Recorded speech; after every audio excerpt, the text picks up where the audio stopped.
And I do get a lot of like mothers, for example, like, oh, but I buy the organic brand. It clearly says USDA organic. Yes. So what organic basically means for the most part is like a factory farmed operation where they feed them nothing but organic grains.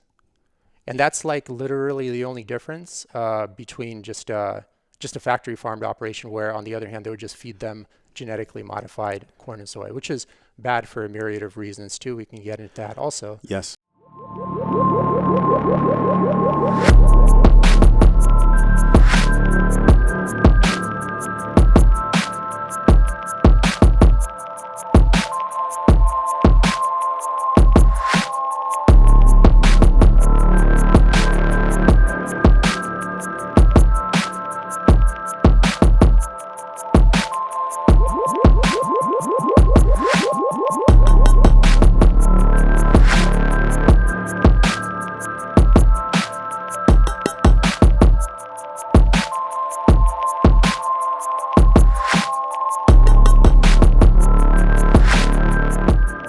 Eugene, welcome to Wellness Force. No, thank you. It's awesome to be here. You played like a big part in the book, the contents of the book we'll be talking about today. So we'll get to that later. So actually, thank you Thank for you. having me on the show. Thank So you I for appreciate saying it. that. It's good to meet you in person. Actually, We're so. here in Austin, Texas, and you're living in San Antonio, but Yep. we both used to live in California. Yep.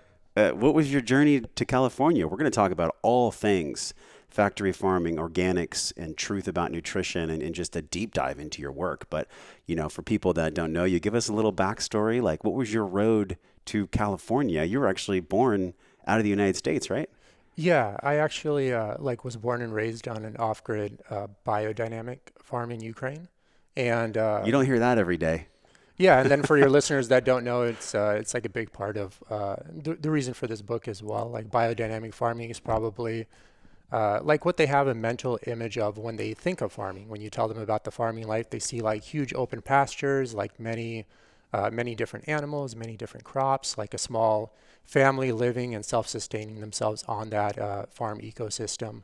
So that's kind of like how I was born and raised. And What line of work were your parents in? well, I actually was born and raised by my grandmother. They were college students. So their line of work was college students at that time. Uh, I guess, what did they do afterwards? My mom was a teacher. I believe she was like a math teacher. And then my dad was, he was on like the Bulgarian wrestling team. Okay. So, but back then it was all one country. It was all the USSR. So now it's all like separate countries. But Yeah. I was born in like basically between Moldova and Ukraine. So, That's quite the background to come to California on. yep. So did you pull from any of your time in Ukraine to that really led you to health and led you to California? Like what's the story between Ukraine and California? Well, my parents came over here and then I came over with them. So it's that simple. How old were you when you got here? 10. Oh, wow. Okay. Yep. So Do you it's have been a little memories while. of Ukraine and the nature there and what it was like or not so Yeah, much? yeah, quite a bit. I mean, it played a big role in like my upbringing, obviously, and then I've gone back there like many times since then. So Mm. to kind of spend my like a summer here and there with my grandma, et cetera, et cetera. So Yeah, the factory farming that is so just incredibly crushing to our nation, to our world, really.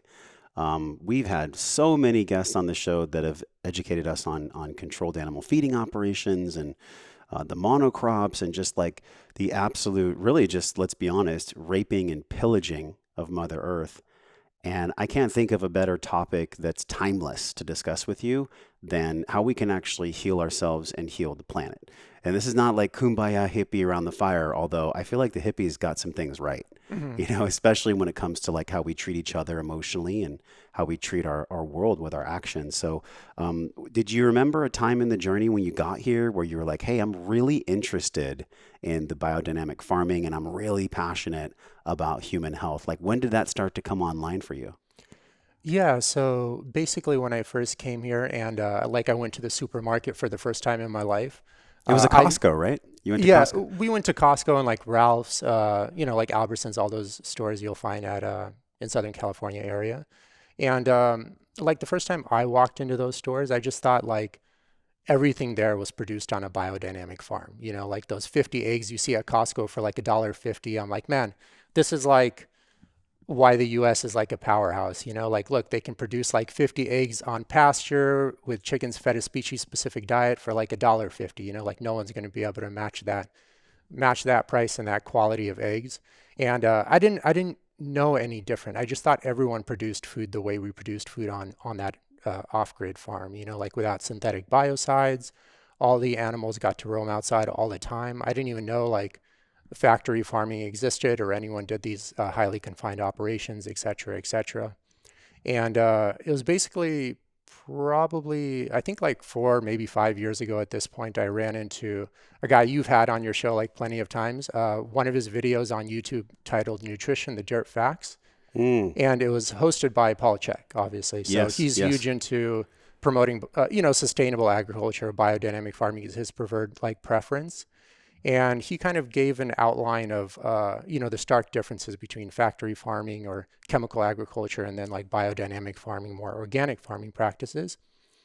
And at that point, that's when I kind of woke up from the matrix. So I'm like, oh man, maybe there's like there is a huge difference between the way we produced food on that farm and the Yes. way food is being produced typically in the U.S. in general. Was it a rude awakening, or was it just like beginning to peek your eyes open?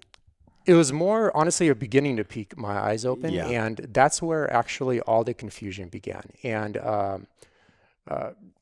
and what I mean by that is, let's just say you have a person that is health conscious and is trying to make the best decision. It's still like I would say extremely difficult, almost impossible to find high quality food in the U.S. And I'll kind of go into Mm. detail on the show There's a here lot of to unpack that there. happens. Yeah. Yeah. And basically, let's just say for an example, like a random person, they're trying to improve their health, they go hire like a registered dietitian. And among like a myriad of variables that registered dietitian tells them to do to improve their health from a nutritional perspective, let's just say she says, oh, like do something as good as just eat more grass-fed beef. So that's good on the Or surface. eat whole grains, right? It might be the first mistake that they even go to the registered dietitian in the first place, depending on that dietitian's training. Yeah, so the reason I didn't mention that is because like very few people would argue, like grass-fed beef is probably overall like slightly nutritionally superior to grain-fed beef, for example. But Yes. I just mentioned something as obvious as that because few people are gonna, I guess, deny the difference, contrast between like a grain-fed or Hmm. grain-finished rather and grass-finished beef. Yeah. But just getting back to that, let's just say, okay, so she says, go buy grass-fed beef. And the average person, they're gonna take this information and they're gonna go to the grocery store. They're gonna see that grass-fed label. Remember, they're trying to improve their health. They're trying to maximize their health from a nutritional perspective, and they're gonna just trust that label and buy that beef. And this happens across pretty much every single category of food group that you'll run into pretty much in the U.S. So this person goes to the grocery store, they see that grass-fed beef, they see that label, and they purchase it. But let's kind of dive into what actually goes into that claim and how deceiving it's become Oh, and yeah. how difficult it's actually become to source actually legitimate, like for instance, 100% grass-fed beef in the US. Yeah. So I guess for the listeners, just a quick background, like all cattle are grass-fed.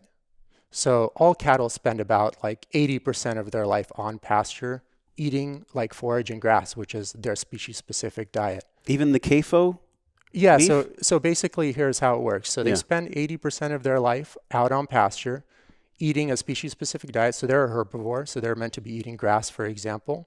And that helps maximize the nutritional profile of the meat. But then probably I would say 98 to 90% of the 99% of the cattle are then sent to a feedlot on the last few months of their life where they're fed predominantly nothing but grain, probably like genetically modified corn and soy.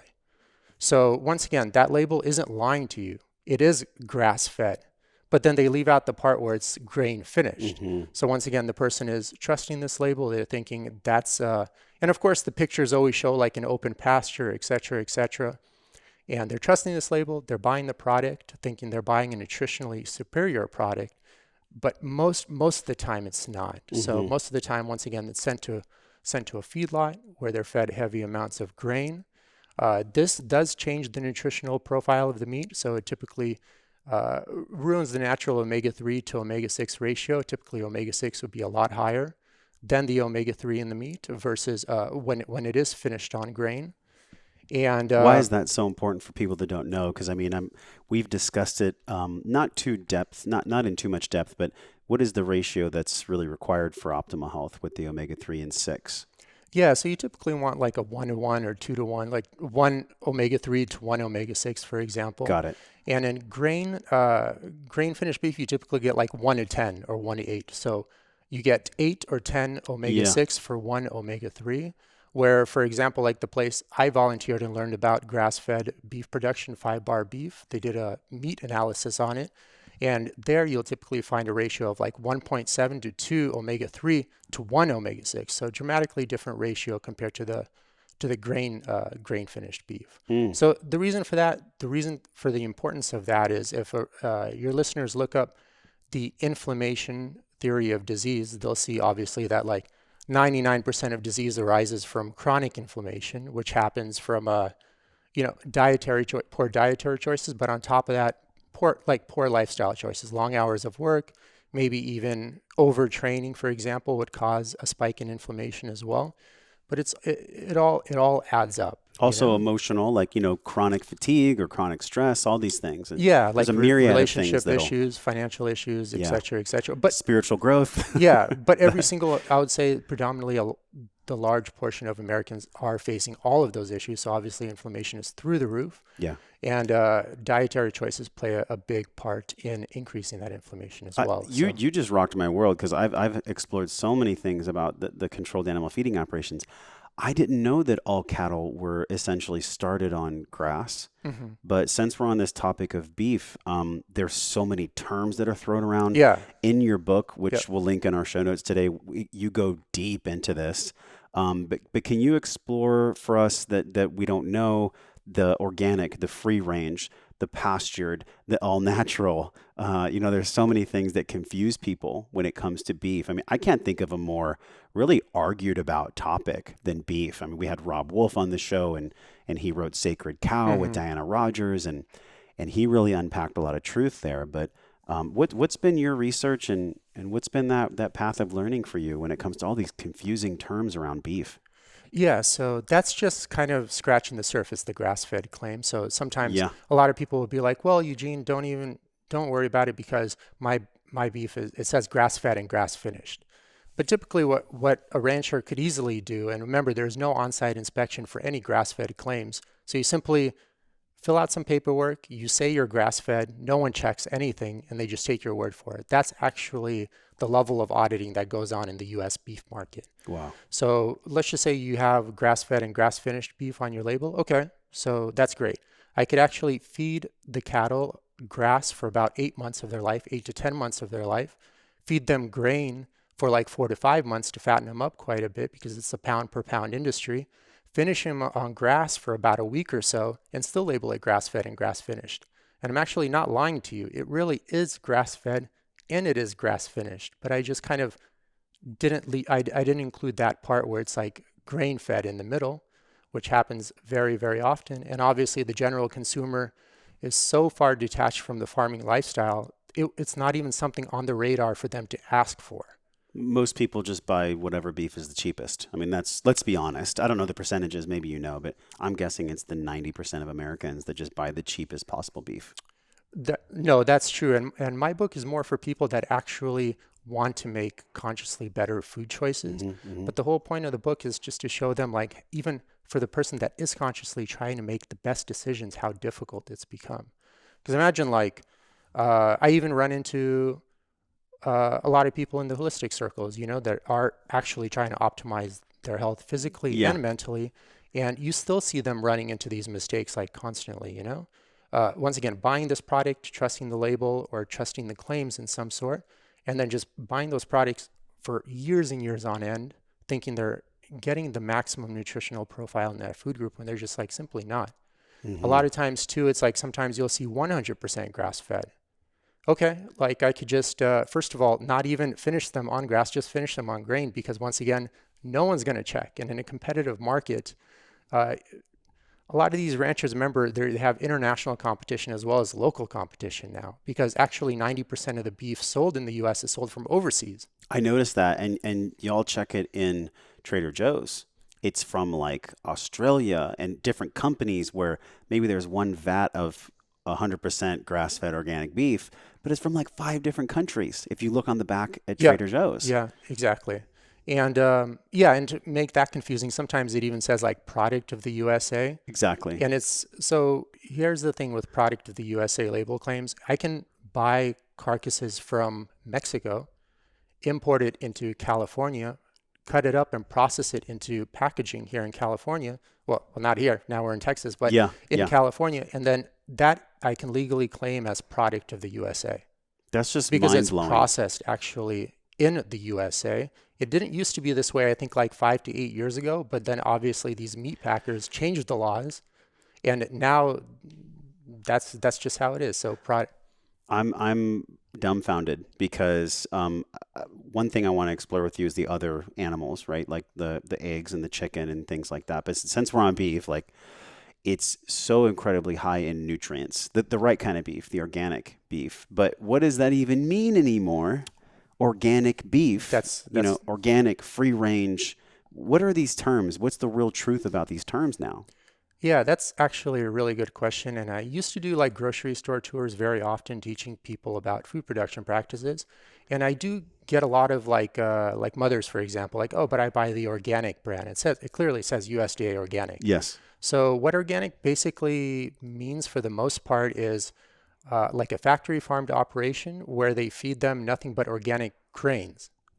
And that's like literally the only difference between just a factory farmed operation where, on the other hand, they would just feed them genetically modified corn and soy, which is bad for a myriad of reasons too. We can get into that also. Yes. But basically, that's for the most part what the organic label entails. So But the certification for soil, which is a different part of our show today, but the certification standards that you've done research. And by the way, how long have you researched to come out with this book? How many years have you been diving into this? it's probably been already like close to 4 years, and I'm still like finding out like new stuff like daily. It's like it seems I thought it would be like a 2 month project. It all started with just trying to find healthy eggs. That's Yes. where it all started. I just wanted healthy eggs for Yeah. myself, and even that with the cage free, free range, pasture raised, USDA organic, non-GMO. Then the myriad of variables within those variables, and I'm like, man, like at the end of the day, like I just want healthy eggs. How come it's like way too much to ask for these days just to have something like it seems like so simple and basic. Yeah. Well, it's confusion by design because the food industry is essentially hijacked and completely bastardized by the pharmaceutical industry. The connection there is so ever present and so clear, which I'd love to get in later with you on. But going back to this organic term, Hmm. there's soil organic certification. I think it's 2.5 years or 3 years where they test way down into the soil and make sure it's free from all any kind of fungicides or pesticides that may not be healthy for humans. And there's a strict process there. But for beef, Hmm. the organic certification for beef, what is the real truth about that? Yeah, so it could vary. Like I mentioned, it could just be a factory farmed operation, like a highly confined operation where you're just feeding them organic corn and soy. But even that's questionable these days because half of those grains that the U.S. gets, once again, it comes from overseas. Mm. So it comes from like super corrupt places like Ukraine and Turkey. What's the overseeing body for organic certification for beef? Who is that? Is it the USDA? That would be the USDA. In terms of the grass-fed label claims, there is no overseeing like government body. Oh, There are so a we're few, just trusting these ranchers. yeah, there are a few private like third-party companies, like Okay. American Grass-Fed Association is a great company. We can talk about them a little bit later. Okay. But basically, yeah, you're just for the most part just trusting these companies. But really quick regarding Mhm. regarding the grains being imported, so very common. The Washington Post did a really good story on this, and I actually got this from Joel Salatin. He's one of the people like I interviewed to get some good information for the book. Polyface Yep. Farms is Joel Salatin's business. He's like one of the speakers at I believe Paleo FX. He's got 2 like doctorates, I believe. I mean, he's highly educated. Yeah, I don't know. I He's love probably this an guy. author of like 200 books or at Yeah, this point or something like he's that. But legit. He is legit. yeah, so yeah, a lot of times, like the Ukrainian farmer, for example, would raise the crop conventionally with a lot Hmm. of synthetic biocides. The paperwork would just get switched around at the broker level. So the corruption isn't so much at the farmer level, it's at the broker level, and basically just get imported as organic grain into the US. So even now, when you're buying that organic label, and I covered this with Joel Salatin, it's a very well known problem. It hasn't been solved yet effectively. So even now, when you're getting the USDA organic label claim, although it may be fed with grains, you don't even know if those grains are actually organic grains. So Wow. that's like another issue. And then combined with like the fact that, so much of the beef is imported from overseas, et cetera, et cetera. What's It's the damage that can possibly do to our system, to our nervous system, to our digestive system? Because, in my mind, I think we already have known about the mycotoxins, the fattier the cut of beef, the more mycotoxins we're going to eat. And those toxins are created from these cows being fed pesticide, antibiotics because they're sick from the pesticides. I mean, the whole thing just makes me incredibly sad, actually. Like when I really look at what's going on, like it's pretty startling. mm-hmm. And that's why we're here, man. We're here to talk about this and this passion that you have for this work as we maybe close the chapter on the beef conversation and go over into the other animals. What's the guidance for people? And I know you go into a lot more depth in the book, but what's just the top of the line guidance for people that do want to be healthy? Is it strictly just local farmer cow share, or are there other options? No, there are a couple of options. I mean, it depends on what lens you're looking at it from. If you have like a lot of time on your hands and you are very passionate about the subject, you could just do what I do, or what I did is that Write a book?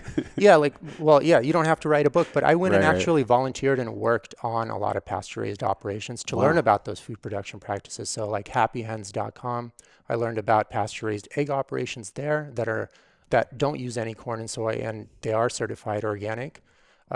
Beef production, I learned about Frank Fitzpatrick. He's been doing it for like 40 years. That's in kind of Santiago Canyon in Southern California area. So he's like a legitimate 100% grass fed. He doesn't even vaccinate any of his cows. So he had a herd. He started this herd like I think 30 years ago, and basically he just let the ones that would naturally die out in that environment die out, and then the ones that survived were strong enough to survive in that environment to reproduce once again cattle that are strong enough to survive in that environment. Mm. And he doesn't use any vaccines or medicines, and they're extremely healthy. So there's that. He doesn't clip his bulls, doesn't dehorn uh, the cattle or anyway. So it's basically just like wild meat at that point. Hmm. All he does is just all we did was basically just rotate them onto fresh pasture occasionally, just to have that rotational planned grazing to kind of maintain the soil as well. And so they could do that. That's not realistic for most people, or most people don't have that much passion Yeah, maybe for like it. people in New York City or people in like a food desert. We hear this claim a lot, like food desert, food desert. There's so many programs that deliver to your house. That's exactly what So I was many. just going to get to. So, like, two really good websites. AmericanGrassFed.org is great. They can go to that website. They can scroll to the bottom of the page. They'll see an interactive map of the entire USA. And you simply click on that map, click on your state, and you'll see a myriad of like what regenerative agriculture really means is you just let the animals do what they would do naturally without humans being Yeah. around. Is just a fancy phrase for like basically minimal or no human interaction. So they would find many operations there. They could just click on one of those, whichever they want, and they deliver straight to your door. So like usually how it works is like, for instance, they would ship out on Tuesday, so you'd order before Tuesday. Hmm. They would ship out on Tuesday, and you get it on Thursday, and it's like 10 or 12 bucks for shipping, but you can once again order maybe like 40 or 50 pounds. So that way you get like still a really good deal. And some people would say like, oh, I don't want to pay that 10 bucks, but look how much time it takes you to like, get in your car, drive to the grocery Of store, course. get in the parking lot. Then you have to hustle around the grocery store. Then you have to Yeah. get in line, and now you have to wear like the silly mask all the time. And Oh, I can't stand that. And honestly, man, you're bringing up such an easy solution. It's really empowering and easy. Like it doesn't seem hard to me. Just find like what was the website again? AmericanGrassFed.org. AmericanGrassFed.org. Thank you for that resource. Yep. Before we get into like the chicken and the poultry conversation, because like you just gave us massive, easy clarity on beef, which thank you, because I think sometimes people can be so passionate about it, they get lost in the weeds, and that was really clear. Um, what fires you up about this? Like, it's not easy to research and go work on farms and do all this stuff for 4 years. Did you go through a health journey or a threshold of some sort? Like, what fires you up so much about this work? I just wanted healthy eggs. I mean, it's But I pretty mean, is it really simple. that simple? That's Is it how it all started. I just so wanted just because like you wanted the eggs? I just wanted eggs that like my grandmother, for instance, raised on her biodynamic farm without any grains, and she just Okay. fed them like worms and crickets and stuff like that. Yes. And I'm like, man, like, why is it so hard to like find healthy food, even when you want healthy food? Yeah. And a lot of times too, you got to be careful with small farmers, not to put them down, but just because you kind of work for yourself too, doesn't mean you're like really good at what you do. It's the same exact thing with farmers because sometimes, a lot of times, people would say like, "Oh, like I go to a small farmer, so everything is okay."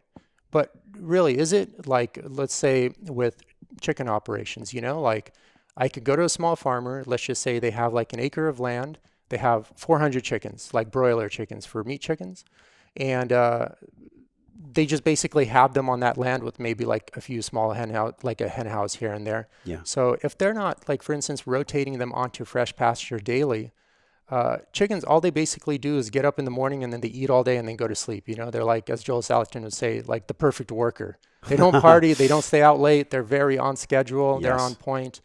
And because they eat so much food, they basically deplete that land of worms or whatever other minerals you can get from that soil like very, very quickly.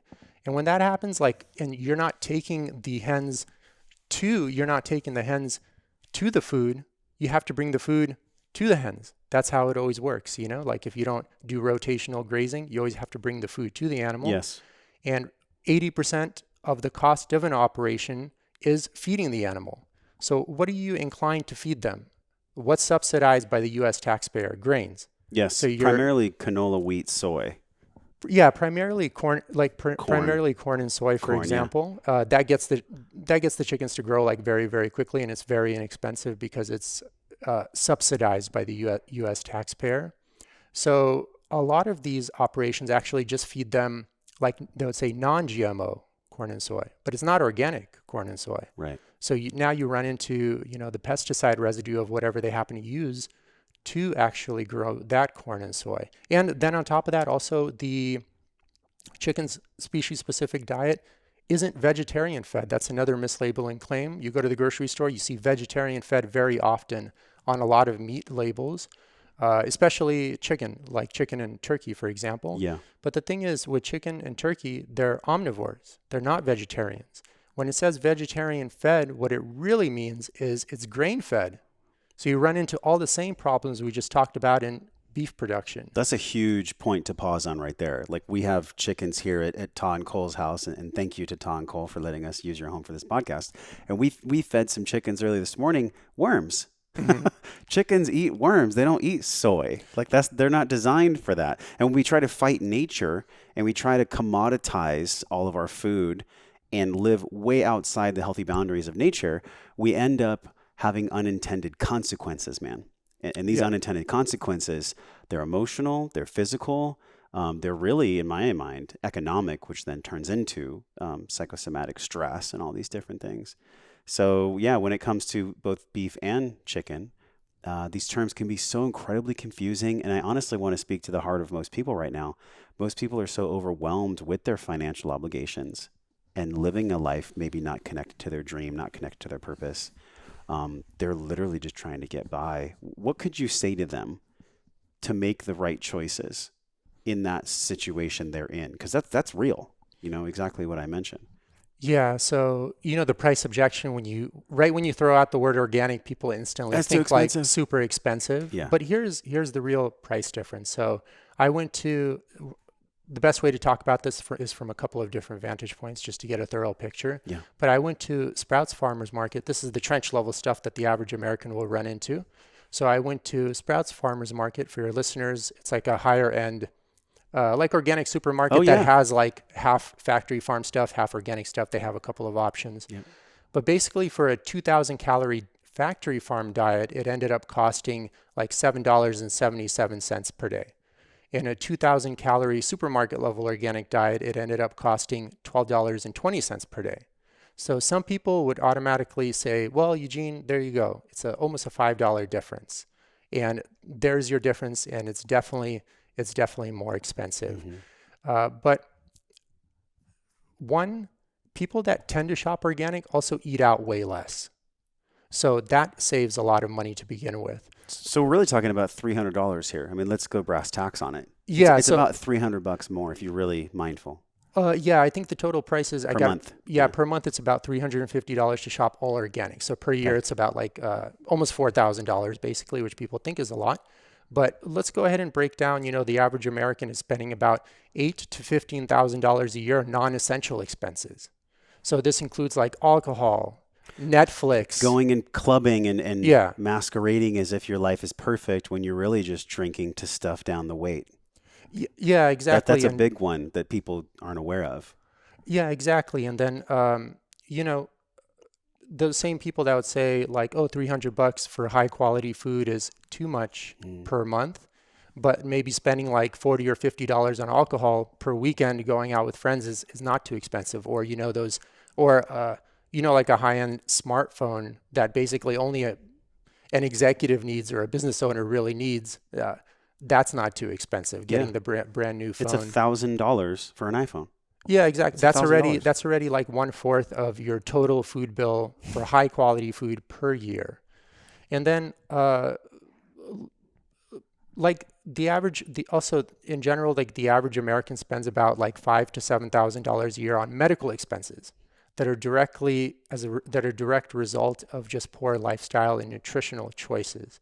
So when you factor in, the fact that the average American is spending eight to $15,000 a year or so on non-essential expenses, and then spending, like $5,000 to $7,000 a year on medical expenses, all of a sudden that $3,700 a year for organic food doesn't look that expensive because if the average person really sat down with their financial sheets and looked what they're spending their money on, they would clearly see they're already spending way more money than that Yeah, on living a lower quality life.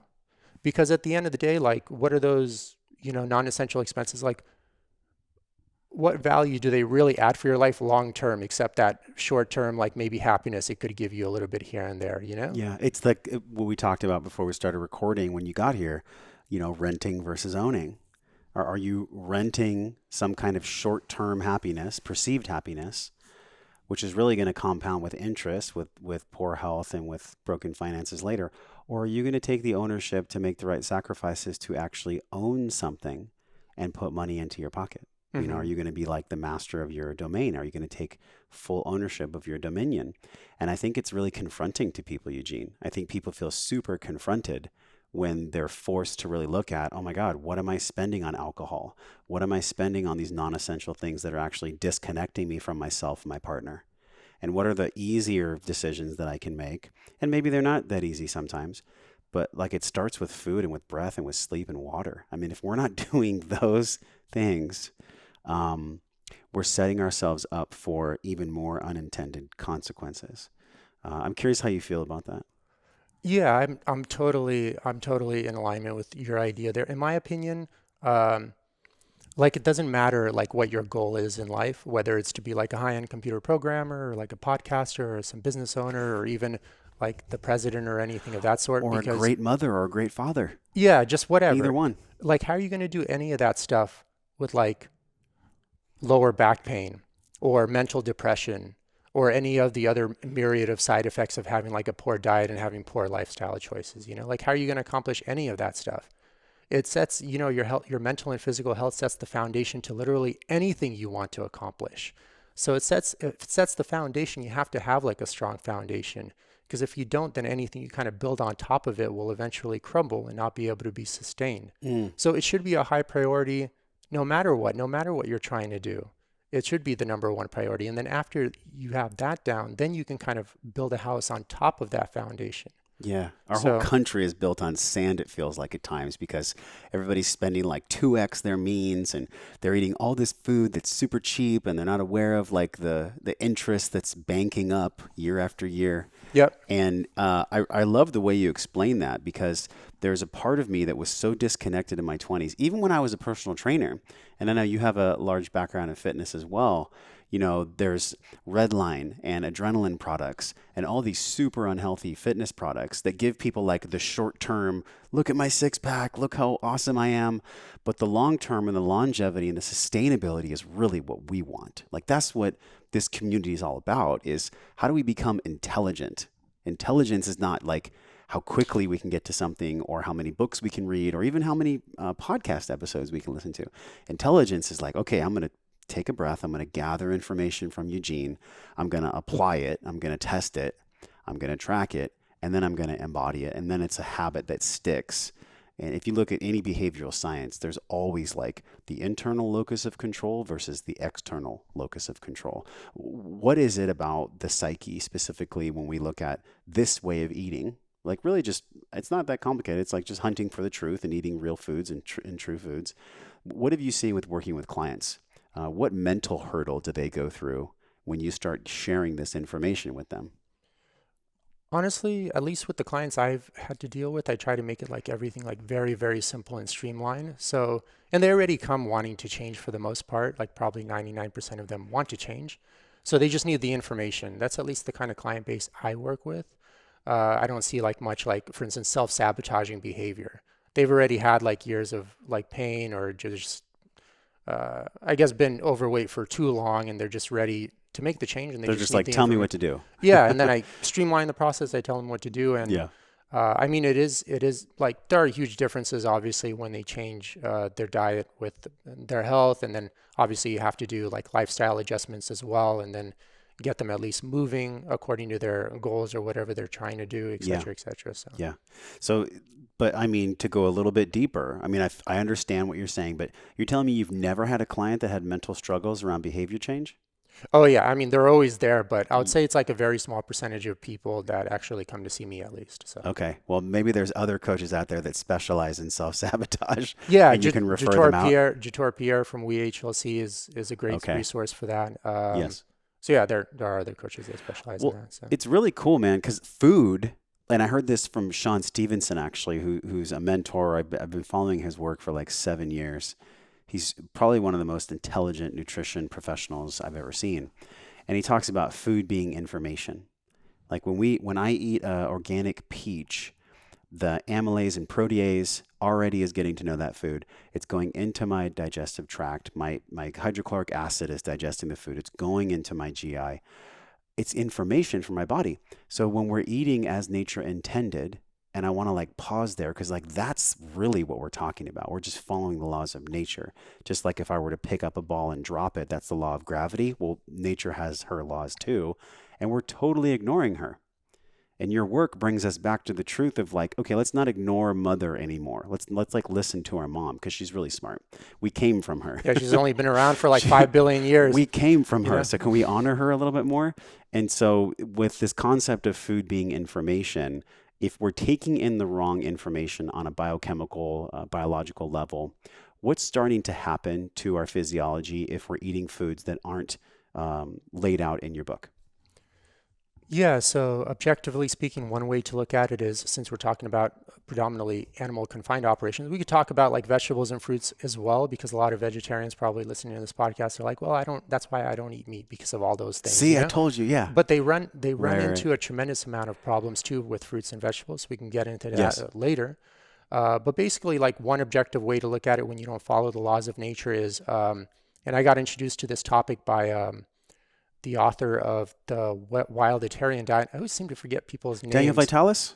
No, What was the diet? Terry Cochran, Oh, okay. Wildatarian Diet. Cool. And basically like AA amyloid buildups in animal tissue, in animal organs and animal tissue. So what happens when you confine an animal to a confined operation is you get chronic inflammation from three variables mainly. From the confinement, which is stressful to the animal, being packed shoulder to shoulder. the bacteria buildup that happens in those facilities, then their immune system is on overdrive to try to fight off that bacteria and those viral infections. That causes chronic inflammation. And then also the vaccines administered to these animals causes chronic inflammation. And all three of those variables happen in confined operations all the time. So what happens in that case is the liver of the animal ends up releasing too many serum amyloid A proteins. They are okay in like small amounts. They're soluble proteins and they break down into the body. But when the inflammation is chronic, it releases too many of them, and then certain serum amyloid A proteins begin to break up into amyloid A proteins. And those proteins are not soluble, and they actually form a plaque around the organ tissue, like various organ tissues around the animal, primarily the liver, the kidney, and the spleen, and also to a smaller degree in the muscle tissue.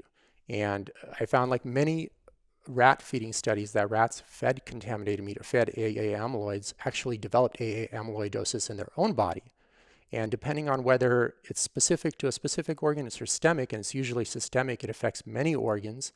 The person that's eating that meat could develop something as extreme as Alzheimer's or type 2 diabetes, gut issues, joint issues of various sorts, and other pathologies as well. So that's just one example of, objectively speaking, of how if you go away from nature, the type of abnormalities that happen in the food group that then you eat, obviously they send chemical signals into your body that changes your composition, then you develop those pathologies as well. So it's kind of that saying is, you eat what your food has eaten. And remember, like vegetables are omnivores too. They eat also dead animals. The fungi and bacteria break down those animals. It gets absorbed into the root system. All the pesticides these days are systemic, so you can't wash them off. They get embedded into the flesh of the fruits and vegetables. So that's another misconception. I hear people say, like, oh, I'll buy the conventional stuff and just wash it off. And but they don't know that most pesticides are systemic. So once again, they're meant to get soaked up by the root of the plant and actually become part of the plant. So yes, this is why Monsanto has the patents on the GMO corn. Yeah, their BT corn. Yeah, BT corn. I mean, it's absolutely insane and so pernicious. It's so fucking sinister. Well, I think BT corn, they actually genetically modified that pesticide to already be part of the corn.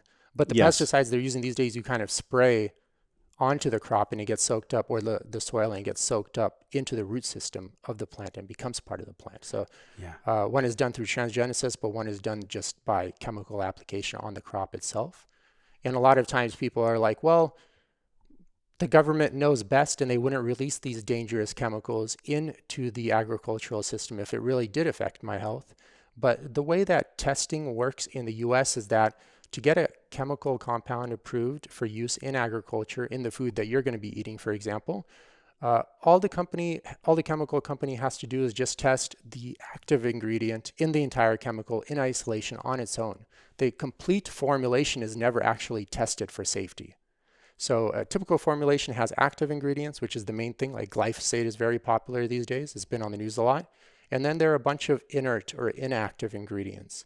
And these inactive ingredients are meant to actually increase the potency and the lifespan of the active ingredient. So it makes it a lot more lethal and a lot more durable in the environment, so it doesn't get washed off by the rain or stuff of that sort. So the testing, it just requires you to take away all those inactive ingredients, which obviously dies down the potency of the active ingredient, and then test the active ingredient in isolation on its own. And that's all that's required to be tested for safety. They never test the complete formulation for safety, that's where common sense would come in handy, like I would test the entire poison, not just a certain ingredient of that poison, and see how poisonous it is. That never happens. And then, so that's how on top of that, it's all done in-house at these companies' facilities by their paid scientists. So obviously there's a tremendous amount of conflict of interest there, like The Myth of Safe Pesticides. It's a really good book by Andre Liu. I interviewed him extensively. He's been doing this. When I first ran into his book, I thought like he's one of these like holistic, like fear-mongering people. They take something small and they kind of exaggerate it through the roof.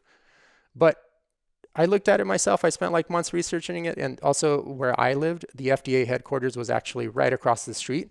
from UCI. So Wow, it's like what's the just very, irony of that? You lived across from the FDA? yeah, the Death Star. That's hilarious, No, man. they're good in many ways. I'm sure that there is good, and I don't want to demonize here. This conversation, this podcast is not about creating separation. That's not my intention. But there's black and white and night and day for a reason, right? And so you make your own choices, everyone watching and listening. But I will say, because I want to go back to what you talked about, man, like anytime we are told to trust the government, it reminds me of what happens when we're children and we trust our parents. We love our parents to the best of our ability, and we give our parents the benefit of the doubt and know they're not perfect. Well, neither is the government. So if you are one of these people, and I've been quite triggered by this actually, so I get to explore why I'm so triggered. When people start deifying science and making science a god and saying, well, the government and science say so, just like mom and dad say so.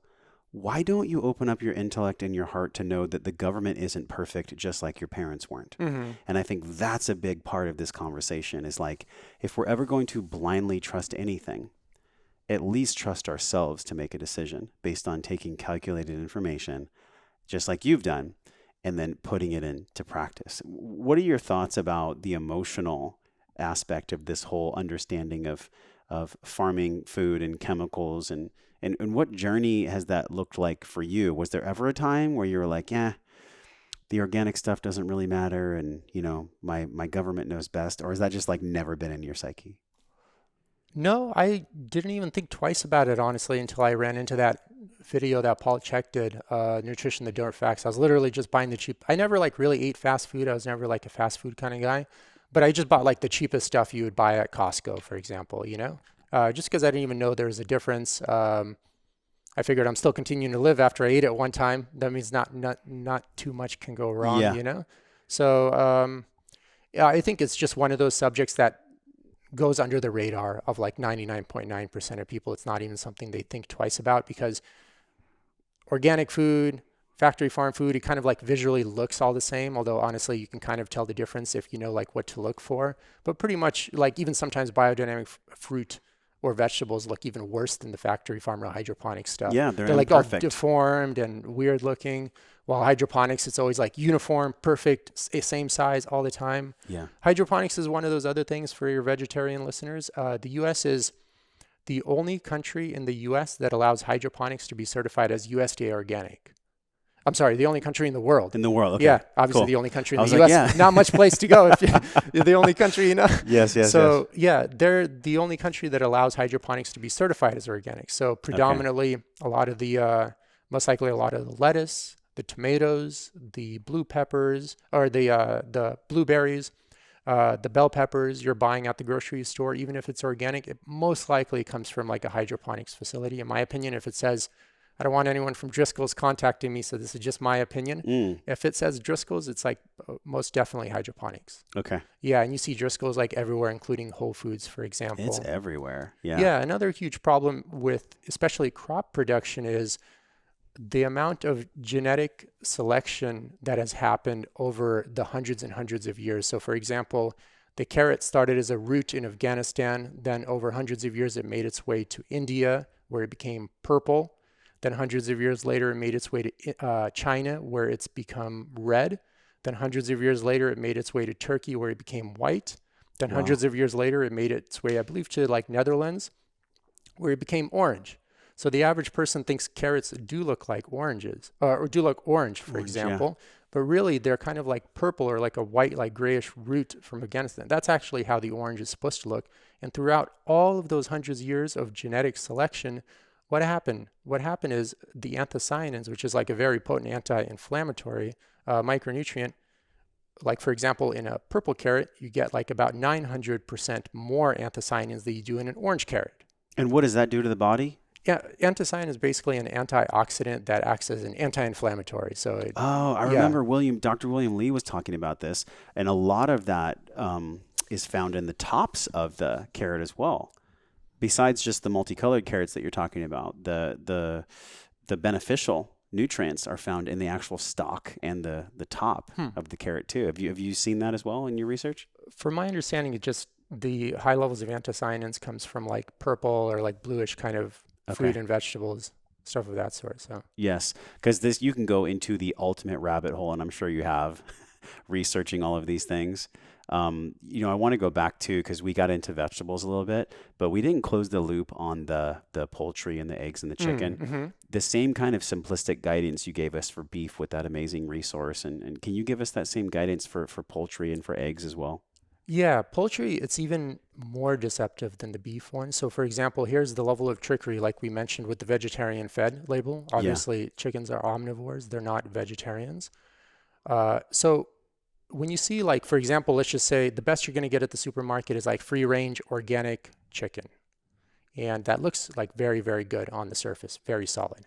So what industry free range really means is you have like a huge warehouse with a small little concrete patio. So you have about like 30,000 hens in this warehouse.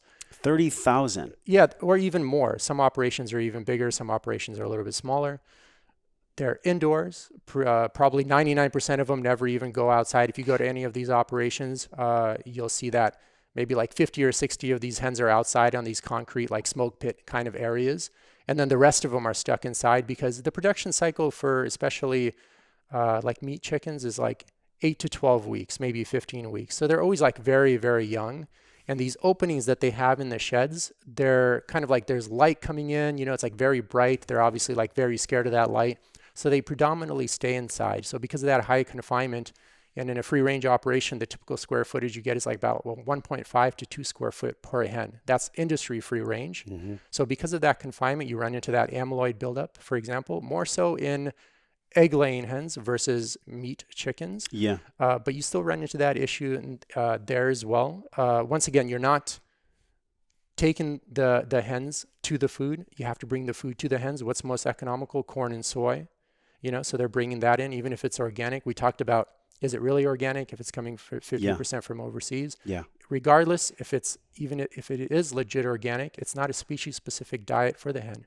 They're not vegetarians. And the thing is, the company isn't lying to you. When they say vegetarian fed, that's a dead giveaway that it's a confined operation, because if they're truly running outside, if they're truly free range, like you mentioned with the chickens you Yeah. have They're here, gonna eat some worms. exactly. And then you can't label it vegetarian fed because Yeah. then they have an omnivore diet, right? It's a Mhm. mixed diet.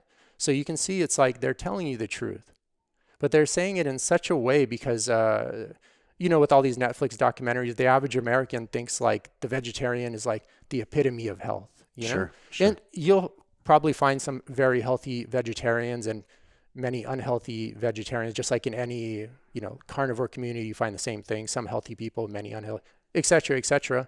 But the average person kind of automatically has a mental image that the vegetarian's like the epitome of health. So they see that on the chicken. They're like, well, if a human vegetarian is really healthy and this chicken is vegetarian, it must be super healthy as well. But once again, when you feed it heavy amounts of grain, and predominantly that's all they're eating, it shoots the omega-6 way up in relation to omega-3. In fact, like Joel Salatin did a egg analysis comparing his pasture-raised eggs that are legit, like pasture-raised, rotated onto fresh ground. Because a lot of times, like small farmers, if they don't rotate them onto fresh ground, once again, they run out of food. They have to supplement heavily with grains. Hmm. Most likely, it's non-GMO grain if they're a small farmer. That's very common, but that doesn't mean it's organic as well. Um, so yeah, once again, they're fed heavy amounts of grain. It shoots the omega-6 way up in relation to omega-3. Once again, omega-6 is a pro-inflammatory Sure. micronutrient.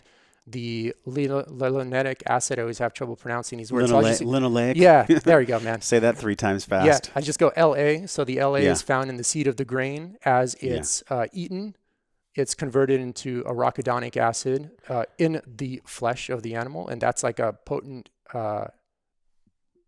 inflammatory micronutrient. So the omega-6, that's how it makes it I inflammatory. remember. I So remember. I love what you're saying because I remember Paul Saladino, MD, when we talked about the carnivore code on the show, and he was talking about the linoleic acid being like really in almost everything mhm. because so many animals that aren't designed to eat these plants are eating them. They're being fed, and also like in the seed oils and everything else. So if people are wanting clarity on, okay, what is the actual poultry that I should be purchasing? and what is the eggs? What are the eggs that I should be purchasing? Where are those? Do those exist on a grand scale? I mean, it's hard to really send eggs in the mail. They're going to crack, you know. But Yeah. but chicken and poultry, I would think there is some great delivery services for that. There are, but I think at a commercial level, not to be like a downer or anything, you're just Hmm. not going to find grain-free operations. No way. Okay. Not in the US. Maybe if it's like some guy is doing it like you have the chew chickens here, you can probably just feed them like worms, crickets, for example. They could just, whatever vegetables you have left over, they'll eat all that stuff. Yeah. You can supplement them with like flax seeds, like 15% of their diet in flax seeds, especially towards the finishing stage. And their omega 3 to omega 6 probably be like 2 or 3 omega 6 or omega 3s to one omega 6, where like the commercial operations, especially if they're feeding them soy, would be like 1 to 10, 1 to 20 Okay. omega 6s. So basically, getting back to your point with poultry, um, you're not going to find grain-free operations. You might find some operations that are soy-free, but they feed them a tremendous amount of other grains, which basically still is not a species-specific diet. Also, like a lot of, I found smaller farm operations. Typically what you find is like they have high density because they need to make money. You Yeah. know what I mean? At the end of the day, you can't raise like 2 chickens, 3 chickens, and then Hmm. make money off of that. And they're already running on small margins. So they have a lot of numbers, and typically the more numbers of hens you have on any given territory, the less each hen has to eat of those worms and the ants and the bugs and all that stuff. And the more they have to rely on those grains again. It doesn't sound like there's a simple solution for the poultry question at all. For the poultry, it's really tough. Yeah. For eggs, the only corn and soy free operation I've been able to find, at least in the California area, is from happy-hens.com. Cool. And I volunteered there to learn about their operation. They're like USDA organic certified. What part of California are they in? Ramona. Oh, cool. Yeah, Yeah, Ramona. So, that's San Diego. yep. Yeah. And yeah, their average hen, for example, has, I think it was like 250 square foot per hen, Amazing. where industry pasture raises 100 square feet per hen. And then industry free range is like 1.5 to 2 square foot per hen. So it's almost like nothing at that point. That's it's a like great high resource. density. Do they don't ship the eggs though? I mean, you can't really ship eggs in the They mail. don't ship the eggs. I know they're constantly expanding their operation. I don't know where they're at Okay. the moment. It's been probably like a year since I worked there, or Okay. volunteered there rather. The simple solutions you give are awesome because there's a lot of backstory that leads people to the simple solutions. But just because something's simple don't mean it's going to be easy. Like people actually have to take a breath and take an honest inventory of like, hey, is this really important to me? Which yes, the answer is yes. But the mind does interesting things. You know, when we're stressed and when people are paralyzed by fear or especially with like the forced lockdowns and forced mask wearing, like I've even been surprised with some of the health influencers and the health leaders in our world just having this continued narrative of like, wear your mask, do what the government tells you. It's like, whoa, I'm so shocked at the lack of leadership. And then I'm also amazed at how so many people are stepping up. But, you know, this leads to the ultimate question for you in this entire conversation.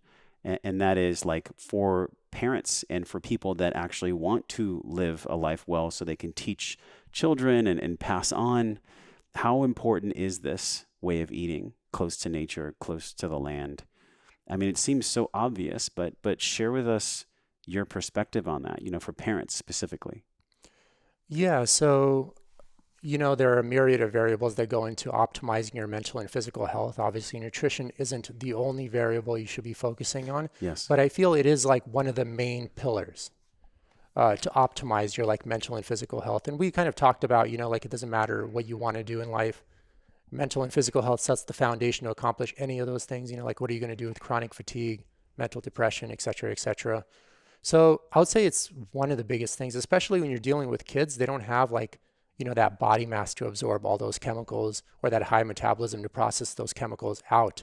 So it's even more impactful. And the average child, like born in an urban environment in the US these days, is born with trace amounts of about 200 different chemicals in their bloodstream. Even me and you are, I would say, above For sure. average health conscious. We probably, if we got our blood tested, we would probably find like 100 plus chemicals in our system, There's glyphosate in you and I right now. Nice. I mean, whether we want to admit it or not, right? No, So, yeah. I mean, but I'm sure we have like plenty of trace amounts of like a yeah. myriad of different, and who knows what this cocktail of chemicals constantly brewing in your body Well, 24/7. we're the experiment, Eugene. We're the experiment. That's what people forget. Like, we are actually the guinea pig. Started in 1960, I forget the exact year, but Earl Butz, where they commoditized farm and did monocropping and did it in the name of, quote, saving the world and feeding everyone. But this question for parents is big, because I'm going to be a father next year in 2021. And like, thank God I have this knowledge that I get to embody and then share and teach. But for people that maybe have a less discerning ear or a less discerning eye, can you give them some heartfelt guidance on everything we've discussed today? Yeah, I mean, honestly, when you make it a priority, it's very easy. I provided that AmericanGrassFed.org company. They deliver to you. How much more convenient can that get? Eatwild.com is another great resource. In terms of with the kids, Andre Lou wrote a great book called Poisoning Our Children. So he talks about, he's also the author of The Myth of Safe Pesticides. Mm, That's a great book. It just talks about the impact of, a lot of times, like maybe parents sometimes say like, oh, like I can't even see the chemical residue on this crop. Like it's so small, it has no impact. But like, for instance, glyphosate or atrazine, a lot of chemical pesticides, the lower the dose, the more potent or dangerous it becomes because your body actually has then at a certain point has a hard time interpreting that as a foreign substance. So it just gets embedded into the hormonal receptors of your cell and actually then starts disrupting your hormones from there. And it has like a greater impact when you're like a child versus like a grown adult. mm. But it still has like a great impact as you're an adult because,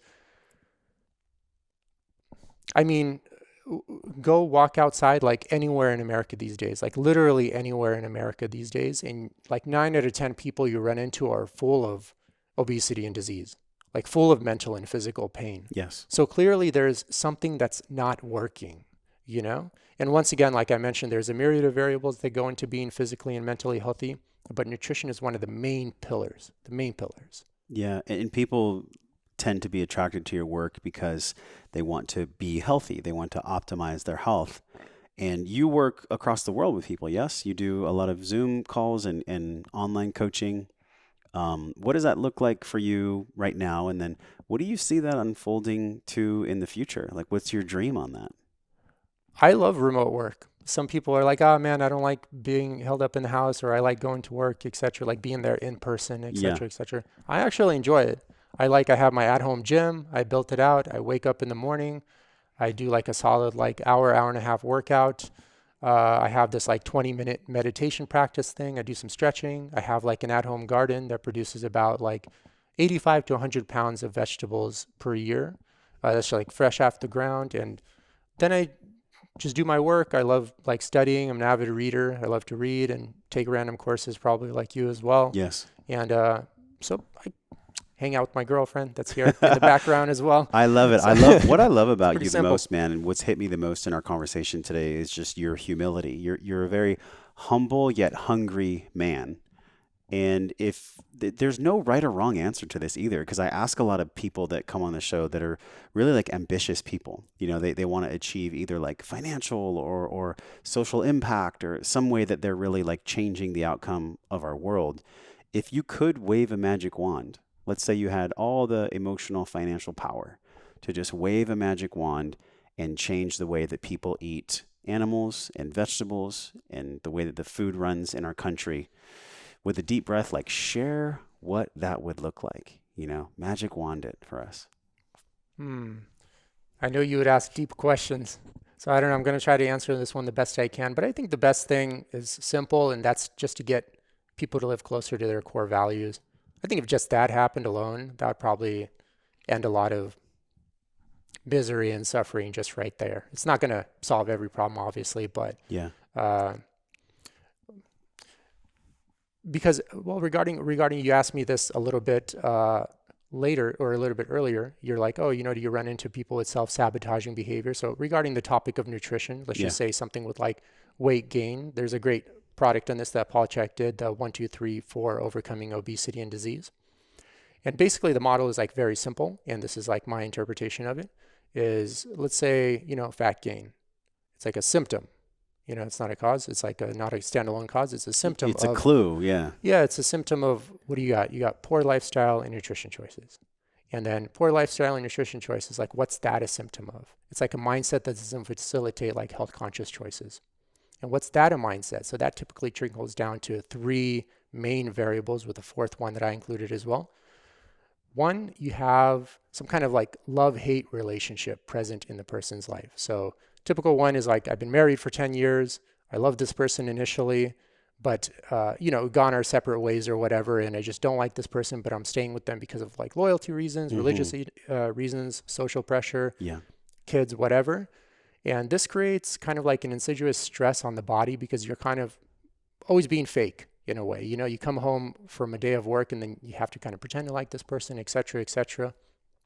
What happens is typically when a person doesn't have control in that environment, what do? They seek out food. Food gives them unconditional love. It accepts you for who you are whenever you want it. And then it gives them the control they don't have in that relationship either. They can put it away when they want to, and they can pick it up when they want it, So they have the control, they have the unconditional love. The other variable is some kind of story gap. So a person, let's say, wants to be an artist, but they don't feel financially safe expressing that desire in the real world. They're like, well, if I go this art path, I'm not going to make any money, Yeah. So I'm going to become like an MBA, and I'm going to get into finance, and this might be okay for like a few years, but then eventually what ends up happening is like you go to work and you're like in the back of your head, oh, I wish I was just drawing or learning art, learning these art techniques or whatever. You start growing disgruntled towards your work, then you start growing disgruntled towards your employees. That's what brought me here to you. That's what created Wellness Force, was exactly this story gap. Yeah, so that's a huge one. And then once again, why that leads to seeking out food. Once again, it provides them unconditional love. It accepts them for the artist that they are inside. They can pick it up, have that love when they want it, put it away. They have that control. They feel they don't have that control in the real world, because they feel like they don't have like the business skills to succeed as an artist or something of that sort. Or maybe they think their art isn't that good, so they don't feel like they have that control. It depends on how they were supported as well by their parents. Yeah, and that magic wand question was a big question, wasn't it? Yeah. That's a big question. Yeah, and then it goes, obviously the last one is sometimes people don't do the deep soul searching and they always feel empty. Like the ladder is, no matter how high they're climbing, it's always against the wrong building kind of thing. Yeah. And then the 4th one these days, unfortunately, like mental and physical pain has been normalized. Even unhealthy people feel healthy in the office environment because everyone around them is so much more unhealthy. Just drink another cup of coffee. Yeah. Suck it up, pussy.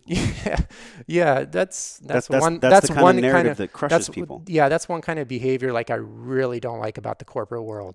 I feel that corporate America has a lot to offer for sure, but I feel like that's a very destructive mindset that's present in that environment. Almost every corporate environment. Yes. If you're basically not killing yourself for your job, which really no one even wants to do in that environment, but because the hamster wheel is spinning, everyone is on it, kind of thing. So yeah, there's that aspect. And then obviously all of that, what does that fall down to? A disconnect between your core values. Then deeper than that, you get into Dr. Stefan Walensky's work of quantum psychology, the false core and the false self. You feel like you're inadequate. You kind of sense this spaciousness, or this spaciousness. It's kind of like, you have a thought and then a space and then another thought. Yes. And then, sometimes when you're sitting around and you're like, you feel this spaciousness and you then interpret it as emptiness. And then you interpret that emptiness as like, depending on your upbringing, let's just say inadequacy. Oh, I'm not doing enough. I'm not being enough. So then that's your false core, because you put some kind of meaning on an external object that has no meaning. And then you based your entire personality off that interpretation of the external object. So, I'm inadequate. So what do I have to do? I have to be overly adequate. And then you base your whole entire personality off a false hypothesis. So you can't possibly come up with the right answer once you start that cascade of events. And then it leads you up that whole entire chain. Disconnection between your core values, getting in the wrong relationships, getting in the wrong occupation, not knowing who you are, leads to unhealthy mindset, because obviously that's not sustainable, leads to poor lifestyle and nutrition choices, leads to weight gain. So boom, there you go. Wow. I mean, that was like the most bottom up power answer I've ever heard to the magic wand. Because I was thinking top down and you were like bottom up with that answer, which is amazing because, there are so many systems that so many systems that are in place that are broken that even led you and inspired you to create this book. And that is, in my opinion, the axis, right? The triangle between pharmaceutical, medical, and then big food. Like that is, in my opinion, those three oligopolies. Each one of those sectors have maybe 10 or less companies that basically run the whole show. Yep. This is what we are lovingly at war with. I'm not saying we need to like get up and fight every day. What I'm saying is we got to be really aware of the real story here, because these narratives are passed on and on and on. I mean, think about where you came from, how much emotional pain was there and how much that country went through. And think about how we even came to the United States, and then the advent of the Industrial Revolution and the agriculture revolution, and now we're in the informational revolution and the technology revolution. I feel like we're just starting to grow up, man. I feel like we are like a 13-year-old child, and we realize like who we actually are. We spend our whole lives either waking up to who we are or denying who we are. And you talked about that with like the false self and getting into the wrong relationship and wrong job. And I just want to share with everyone, like, you are exactly where you're meant to be. Otherwise, you would not be there. So this isn't about shaming. This conversation with you started with food, and I love how it ended with self-awareness, because that's the point of all this stuff. Self-awareness without judgment, without shame, without putting yourself into the coals of resentment. That is the path. And as we say goodbye, man, I just want to say thank you for this work that you do in the world, because the more people we have having real dialogue and real conversations about how we can heal ourselves and our Mother Earth, eventually with our children, and I don't know if you do want children or not, but whoever's going to bring new life into this world, they have to embody this type of knowledge. And when you're around somebody, you can tell like they either embody it, it's in their body, or it's not. And we all go through unique challenges, right? Like I shared with you, like this is the most weight I've ever carried, but I can dissect it to misappropriation of stress and poor decisions. And I can unpack and really intellectualize and also in my body heal the things that have brought me to this point. Because at some point, I think we all just get beat down. I think we all make decisions that guide us closer to where our soul's trying to go. So on your path, as you've written this book and you've done such a great job about describing all the ways that we can eat well and close to nature, how would you actually define wellness? What is Eugene's view on what it actually means to even live our life well? How would you define wellness? I would just go back to being aligned with your core values, not having that story gap. I think that sets the foundation, and then you can get into the details after that. So I feel if like the disconnect is there, then it's like no matter what you build upon it, once again, you have that poor foundation. It's not going to be sustainable. Yeah. So that's my take. Well, it's a pretty simplistic take for a very advanced and very like nuanced life. Eugene, share with people, man, where they can get the book and where they can learn about you. Yeah. So first, thank you for your show, because honestly, after I ran into that video with Paul Chek, I started working on the book, but then I'm like, man, this is just too much work, because I wrote a book before this one, and it's like, it looks like a very simple project, but it always takes up way more time than you thought it would. And twice as much money, twice as much time, maybe even more. Exactly. And I kind of dropped it, but then I ran into your episode with Paul Chek, The Revolution is Near. I forgot the exact name because it's been like The Revolution is coming. Yeah. Yeah, The Revolution is coming. And that's what motivated me to get back into it. So I'm pretty sure if I wouldn't have run into that actual episode, I probably wouldn't have actually finished the book. So. Wow. Yeah. Well, thank you for that. Thank you. I appreciate that, it's good man. To finally meet you, and what's your Instagram and your website, and like where can people get involved with your coaching, and tell everybody about that? Yeah, so the book they can buy like on Amazon, for example. I have it on my website as well, at trufkinathletics.com. Cool. And just like with your name, probably they can just Google my name and find all the Instagram and all that stuff. So. And it's a very one-of-a-kind last name. I've never heard that last name before. Trufkin. Do you know any other Trufkins that aren't in your family? I think it's like a copy and paste name in Eastern Europe. Okay. Maybe not Cool. so much here, but... Well, one thing I've enjoyed so much about this conversation is, again, your humility and your hunger. And it's no doubt that's why you wrote a book about how to eat food close to nature. So until Eugene and Josh see you again, we're both wishing you love and wellness. We'll Cool. talk to you soon. Thanks, guys.